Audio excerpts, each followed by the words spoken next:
action is constitutional if it's used to foster a diverse student body. The court established that a race-conscious program could only be used if it was the only way to increase diversity.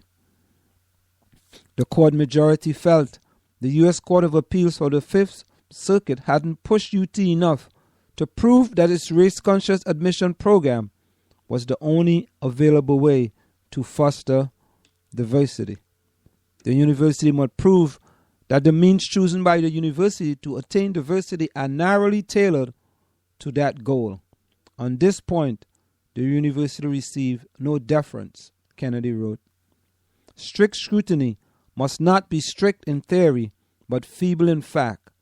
The Harvard case is different from the Texas case because it focuses on affirmative action's negative impact on a minority group, Asians, not on white.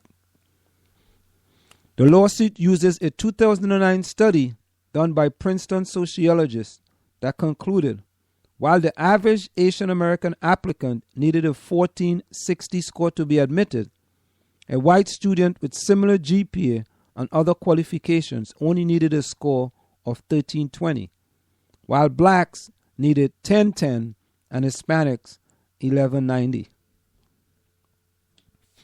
This is an issue that has been bubbling just below the surface for years, as Asians began to receive rejections at schools like Berkeley, Harvard, Yale, and Columbia, despite having higher scores than other applicants. Many Asians sensed that these schools were trying to hold down their Asian population at the expense of qualified Asian applicants.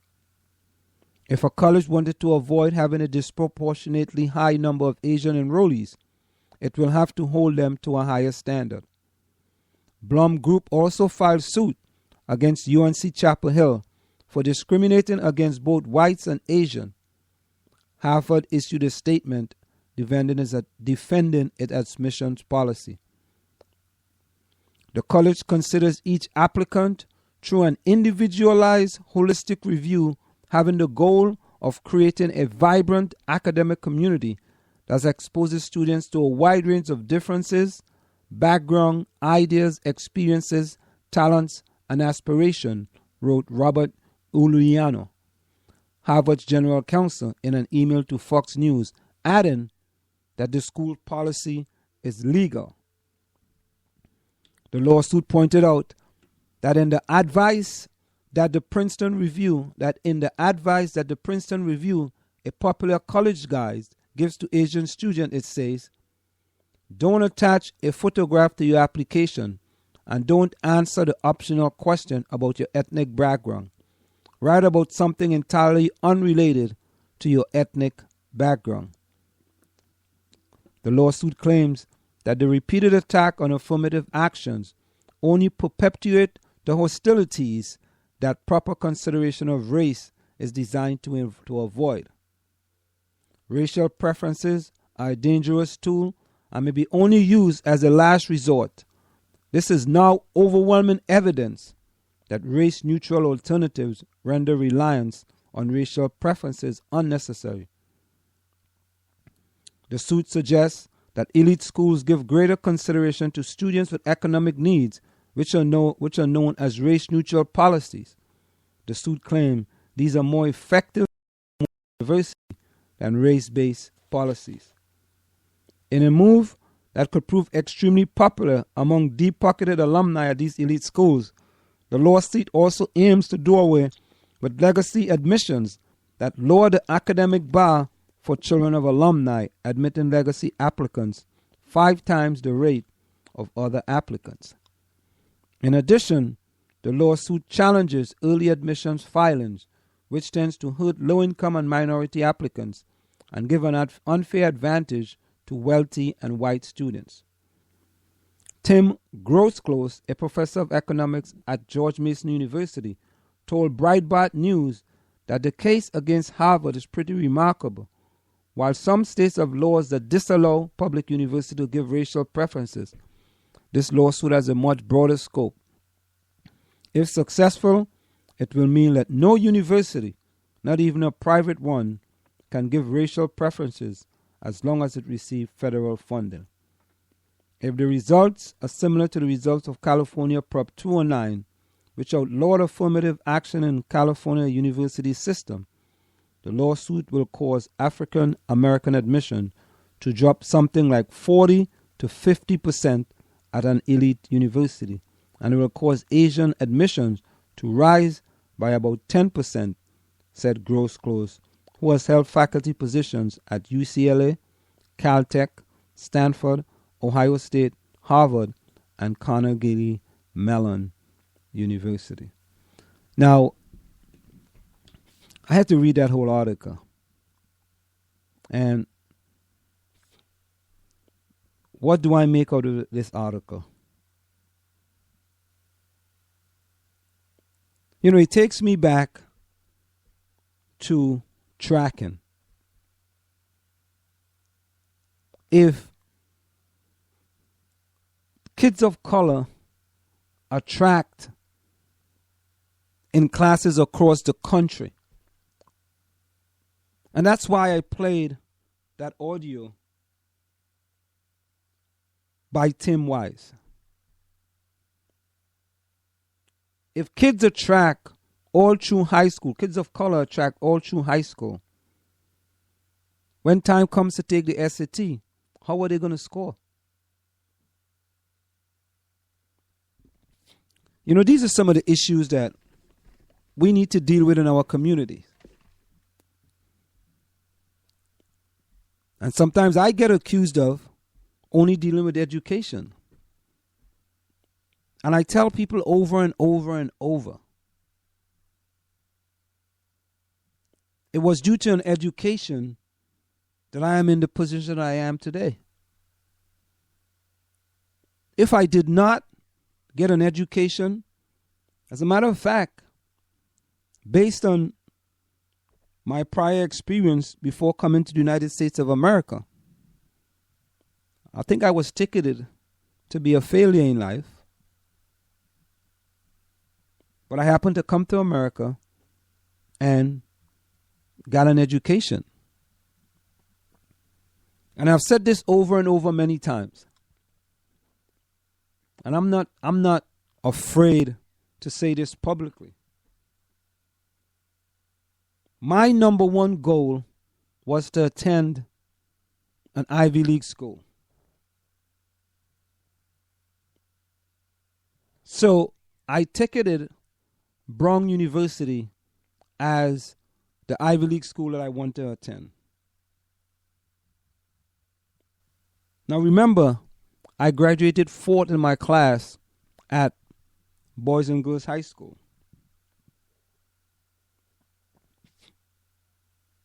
So at that time, I would have thought that would have mean something. Because coming from Trinidad and Tobago, coming to America from Trinidad and Tobago, I should say, and going in to take the SAT without really being prepared, because I didn't know better. I just thought it was a regular test.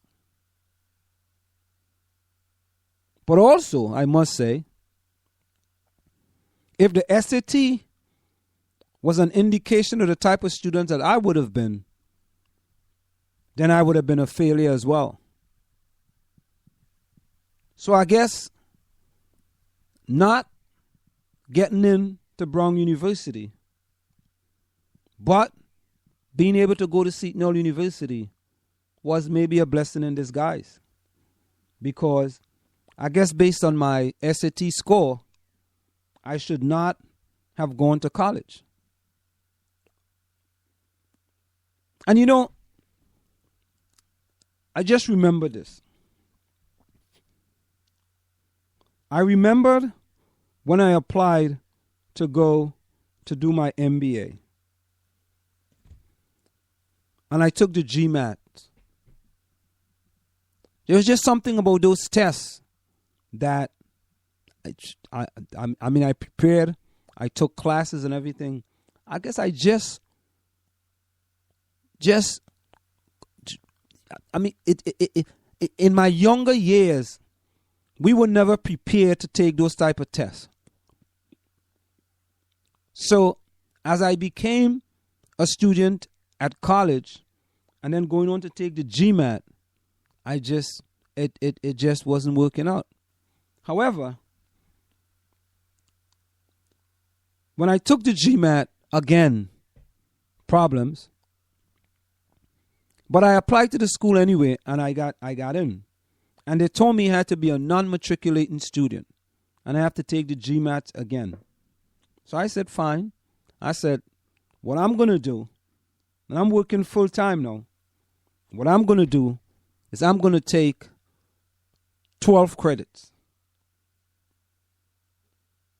No, it was actually 16 credits. I'm going to take 16 credits. 4 classes. Yeah, 4 classes.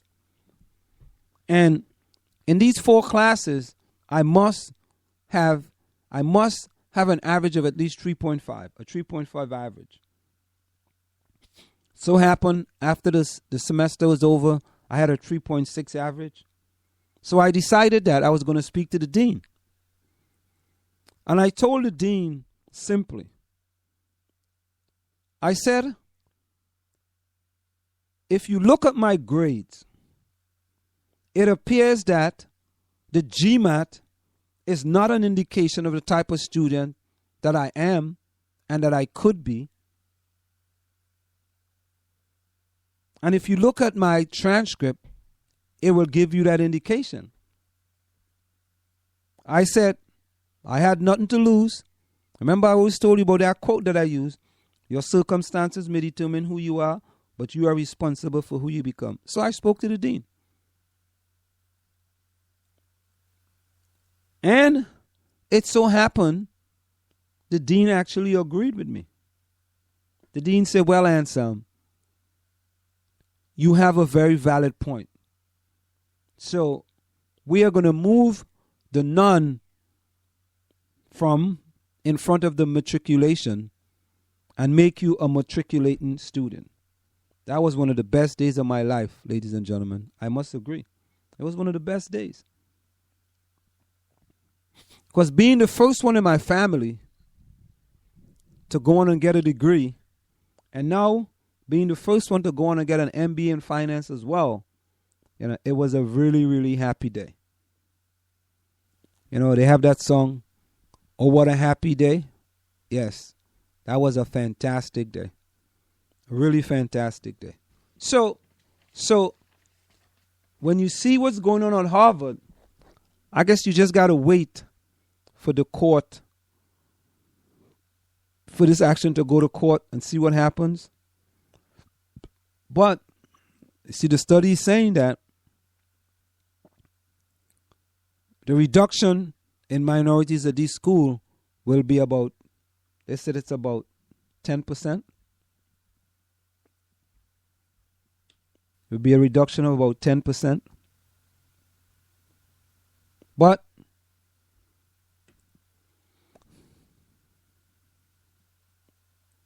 as a matter of fact, it says it will cause African American admissions to drop something like 40 to 50% at an elite university, and will cause Asian admissions to rise about 10%.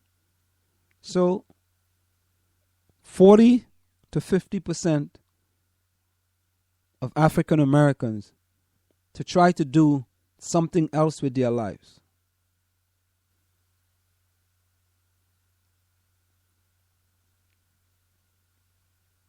I guess things never get easy. Thinking of volunteering but not sure how? Experienced volunteer wishing to add to your skill set? The South Orange Maple Community Coalition on Race is offering its 3rd Civic Engagement Institute. This free program trains future volunteers to better understand themselves and those they work with. It will introduce time management skills, improve participants' understanding of group dynamics, and provide training exercise to solidify their knowledge base. In return, graduates are asked to volunteer in the community for a minimum of 6 months. The event is being held 4 consecutive Saturdays with the fourth Saturday being this coming Saturday from 9:30 a.m. to 12:30